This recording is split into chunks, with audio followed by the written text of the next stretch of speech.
I often struggle with doing reflective projects like this. It's a difficult task to accurately portray my journey in sociology while at the same time explain how I will implement all that I've learned in this journey into my life after I depart from Seattle University.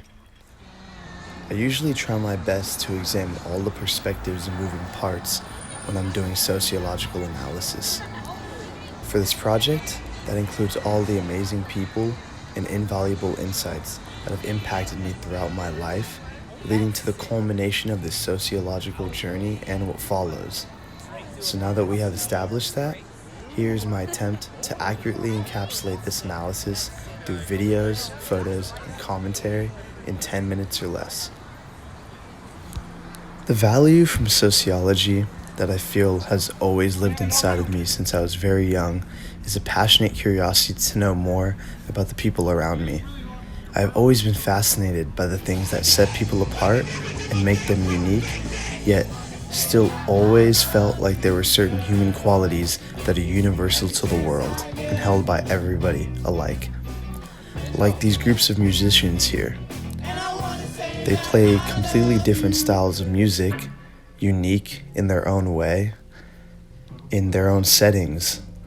But from knowing these people and talking to them, I can say that a deep passion and love for music lives alike through both of these groups.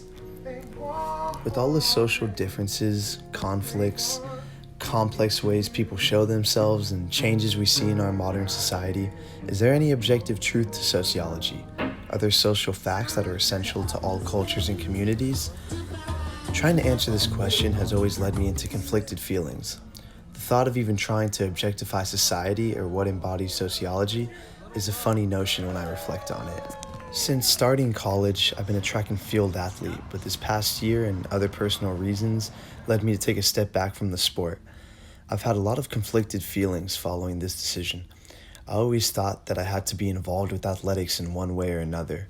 I saw this to be an objective fact, and anything that didn't follow that reasoning was inherently wrong. To make a formal sociological connection, I align this with constructionist and conflict-based perspectives, which teaches us that the social structures in our society attach meaning to values and use those values to inform us how to think and behave. And when we don't meet the imposed societal expectations, we find conflict within ourselves for not being good enough.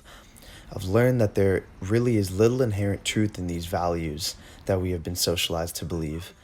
I was and still am working through ridding myself of the positivist and one-dimensional thinking that has been so deeply ingrained in the way I view my actions.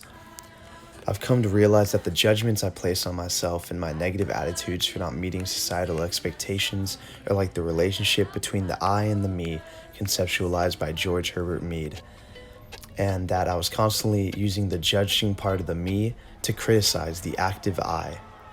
With all of the consistent inconsistencies found in our social world, what is sociology? What unites us and incorporates us as the self within the society around us?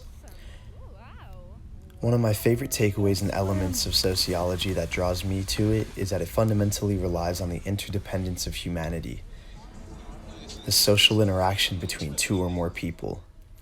Contemporary public sociology is unique in that most perspectives fundamentally accept constant change and ambiguity in our social investigations and search for knowledge.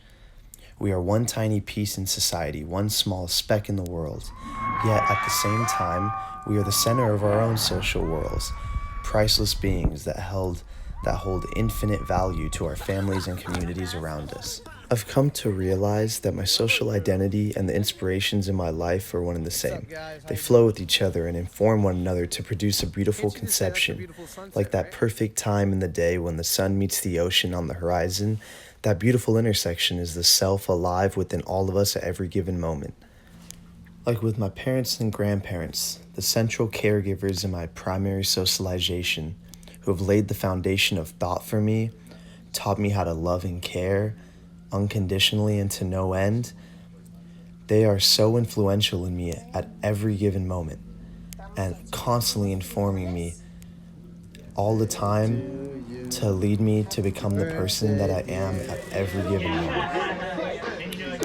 here and my mom, with my friends, teaching me to be open to all people. Or with my brothers, creative, curious, weird, and always giving me tough love. All of these things are unconsciously informing me at every given moment and impacting me all the time untimelessly. And to my friends, who I've built so much community with, built unbelievable relationships with, and I know that I can always rely on, these things are so invaluable to the person. They've supported me through ups and downs, had crazy adventures with me, and have allowed me to authentically be myself without questioning it once. All of these things are part of who I am at every given moment. And last but not least, to my dog Doobie, who's always being authentically himself, who is always teaching me how to love, and who's always there for me when I need him, who accompanied me on my trip up to Seattle as I moved up here to go to university. He too lives within me and inspires me at every given moment. So how will I impact the world? What will I do in this world with what I have learned from sociology as I depart from Seattle University and embark on new adventures? When I think of the role sociology has in my future, I often come to the conclusion that it has to do with that interdependence of humanity. I don't know exactly what my specific job is going to be yet, but I hope that no matter what job, career, or position I find myself in, I will always look to engage with those around me and never lose my curiosity within all different people. I would love to do some type of community research, and I think that connects with the deep interest and love I have for ethnographies and participatory research, which inherently look to talk with, live with, and learn from all the different communities around us. But also, sometimes I don't know if this is what I want to do.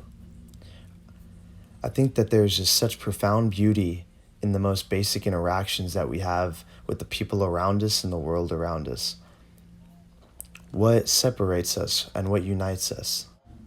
That is my intended impact as a sociologist, to continue the simple pursuit of social interaction and collaboration with hopes of gaining more mutual understanding in our society full of inequalities and conflict.